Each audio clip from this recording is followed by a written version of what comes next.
Bismillahirrahmanirrahim. Assalamualaikum warahmatullahi wabarakatuh. Alhamdulillahi rabbil alamin. Asyhadu an la ilaha illallah wa asyhadu anna Muhammadan abduhu wa rasuluh. Allahumma salli wa sallim ala Rasulullah Muhammad sallallahu alaihi wasallam. Assalamu alayka ya Rasulullah wa ala alihi wa ashabihi wa man tabi'ahum bi ihsani ila yaumiddin.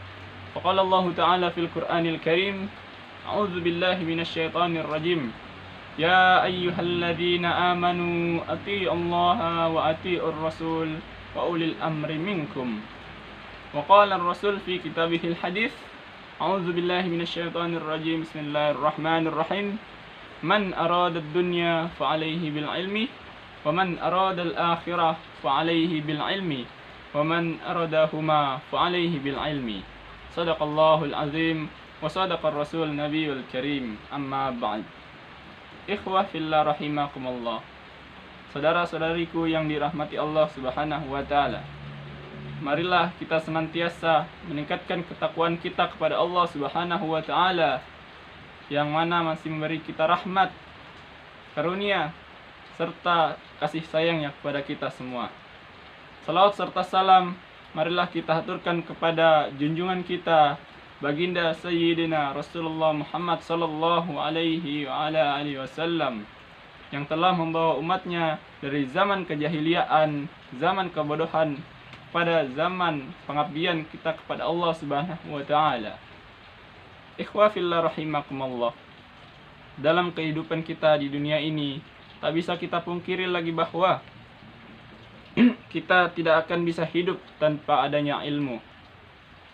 Maka dari itu Islam memerintahkan untuk kita selalu mencari dan menuntut ilmu, baik itu ilmu ukhrawi atau ilmu akhirat maupun ilmu duniawi. Dan tidak ada alasan bagi kita semua untuk tidak menuntut ilmu. Bagaimana sabda Rasul Muhammad sallallahu alaihi wasallam, "Talabul ilmi fardhatun ala kulli muslim." Mencari ilmu itu adalah wajib bagi setiap individu muslim. Karena dengan ilmu kita bisa memimpin dunia, bisa memimpin seluruh makhluk Allah Subhanahu wa taala, dan juga kita ditinggikan derajat oleh Allah Subhanahu wa taala. Sebagaimana firman-Nya dalam Quran surah Al-Mujadalah ayat 11, A'udzubillahi minasyaitonirrajim. Yarfa'illahu alladhina amanu minkum walladhina utul ilma darajat. Niscaya akan Allah angkat beberapa derajat orang-orang yang beriman dan orang-orang yang berilmu dengan beberapa derajat. Namun sebaliknya, jika kita tidak memiliki ilmu, maka kita akan menjadi orang yang bodoh, orang yang tidak tahu apa-apa, dan bahkan kita ditempatkan di tempat yang serendah-rendahnya oleh Allah Subhanahu wa taala. Tsumma radadna asfala safilin. Kemudian kami kembalikan dia ke tempat yang serendah-rendahnya. Quran surah At-Tin ayat 5. Ikhwah fillah rahimakumullah. Salah satu ilmu yang sangat penting untuk kita pelajari adalah ulumul hadis atau ilmu-ilmu hadis. Sebagaimana yang kita ketahui bersama, hadis adalah sumber hukum kedua dalam pengambilan hukum agama Islam setelah Al-Quranul Karim yang telah diturunkan oleh Allah Subhanahu wa taala. Baik ikhwah, sebelum kita membahas lebih jauh seberapa penting kita mempelajari ulumul hadis, maka kita terlebih dahulu harus mengetahui apa pengertian dari hadis itu sendiri. Ikhwah, hadis atau sunnah adalah segala sesuatu yang disandarkan atau dinisbatkan kepada Nabi Muhammad sallallahu alaihi wasallam, mulai dari perkataan beliau, perbuatan, hingga takrir beliau sallallahu alaihi wasallam. Betapa ilmu hadis ini sangatlah mulia, karena sejatinya manakala kita mempelajarinya, mengkaji, memahami, dan bahkan mengamalkannya dalam kehidupan sehari-hari, maka kita menjadi hamba atau pengikut Nabi Shallallahu Alaihi Wasallam yang terbaik, dan menjadi salah satu pewaris daripada nabi-nabi yang telah terdahulu. Mengapa kita menjadi pewaris para nabi? Karena pada dasarnya adalah semua nabi, termasuk Nabi Muhammad SAW, tidaklah mewariskan harta benda kepada kita umatnya, melainkan mereka hanya mewariskan ilmu kepada kita. Dan jika kita mengamalkan ilmu-ilmu tersebut, maka amalan itu akan menjadi bekal kita untuk kehidupan di akhirat kelak. Manakala kita mempelajari ilmu hadis, ikhwah, kita akan mengetahui beberapa tingkatan yang ada di dalam hadis. Mulai dari hadis sahih, hasan, dan juga ada yang disebut hadis dhaif atau hadis lemah. Dalam kedudukannya sebagai penjelas daripada Al-Quran, hadis kadang-kadang juga memperluas hukum yang sudah terdapat di dalam Al-Quran. Bahkan ada juga hadis yang mengatakan suatu hukum, namun hukum tersebut tidak ada di dalam Al-Quran. Itu sah-sah saja dalam ilmu hadis jika kita mempelajarinya.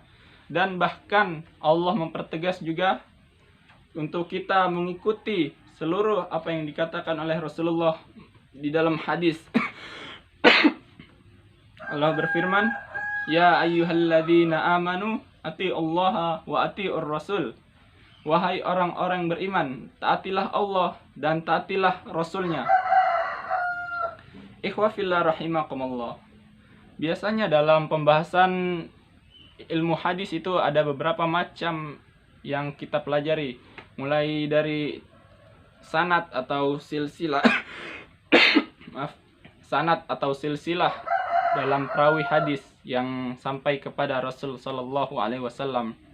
Ada juga yang disebut hadis qudsi, khabar, ta'liq, takhrij, dan masih banyak istilah-istilah lain yang kita akan dapati ketika mempelajari ulumul hadis. Dan bukan barang mudah untuk kita mempelajarinya, dan bukan juga waktu yang singkat untuk pelajari itu semua. Maka dari itu mulai sekarang kita harus mempelajari ulumul hadis. Dengan menguasai ulumul hadis atau ilmu-ilmu hadis, maka dengan kata lain Allah memilih kita sebagai manusia untuk menjadi penjaga daripada Al-Quranul Karim. Sebagaimana yang telah saya sebutkan di awal tadi, bahwa Al-Quran adalah sebagai penjelas daripada Al-Quran yang telah diturunkan sebelumnya. Dan jika kita menguasai ulumul hadis, kita akan menjadi penjaga daripada Al-Quran, yaitu menjaga dari segi maknanya. Dan ini sudah janji Allah dalam Quran, "Inna nahnu nazzalna dzikra wa inna lahu lahafizun." Quran surah Al-Hijr ayat 9, yang artinya sesungguhnya kamilah yang menurunkannya Al-Quran dan kamilah yang akan menjaganya. Itulah janji Allah dalam Al-Quran. Pada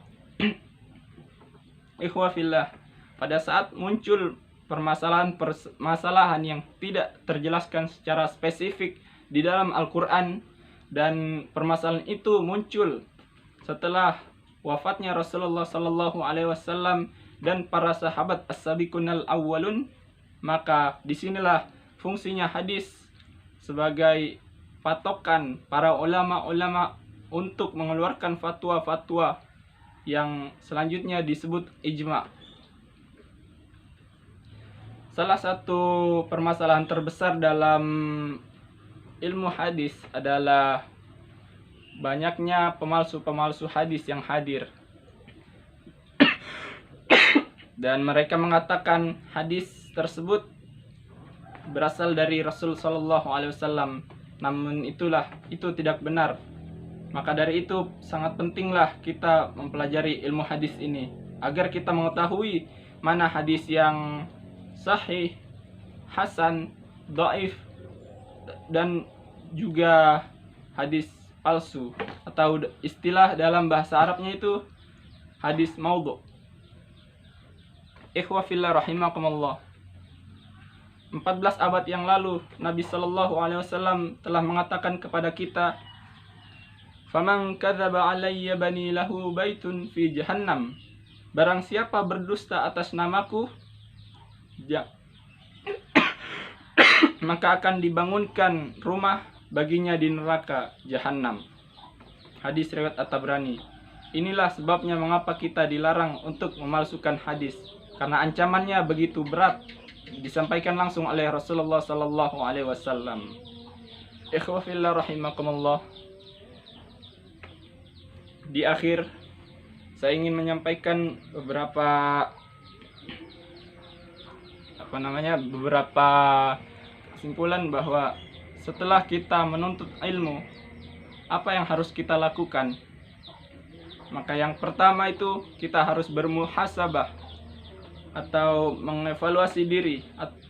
Apakah kita sudah menjadi pengikut Nabi Shallallahu Alaihi Wasallam yang baik ataukah belum sampai ke situ. Kemudian yang kedua adalah selalu bertaubat, selalu minta ampun kepada Allah Subhanahu wa taala jika dalam proses menuntut ilmu itu kita banyak kesilapan, banyak kesalahan yang kita perbuat. Kemudian jangan lupa berdoa kepada Allah agar kita dimudahkan dalam menuntut ilmu. Kemudian yang terakhir, selalu mengamalkan apa-apa yang telah kita dapatkan dari ilmu-ilmu tersebut, dan jangan lupa hadiri setiap ada majelis-majelis tentang ilmu, terutama ilmu hadis. Mungkin cukup sekian apa yang dapat saya sampaikan, ikhwah. Semoga dapat bermanfaat bagi kita semua. Kurang lebihnya mohon dimaafkan. Mari kita tutup majelis ini dengan sama-sama membaca doa kafaratul majlis. Subhanakallahumma wa bihamdika asyhadu an la ilaha illa anta astaghfiruka wa atubu ilaik. Wassalamualaikum warahmatullahi wabarakatuh.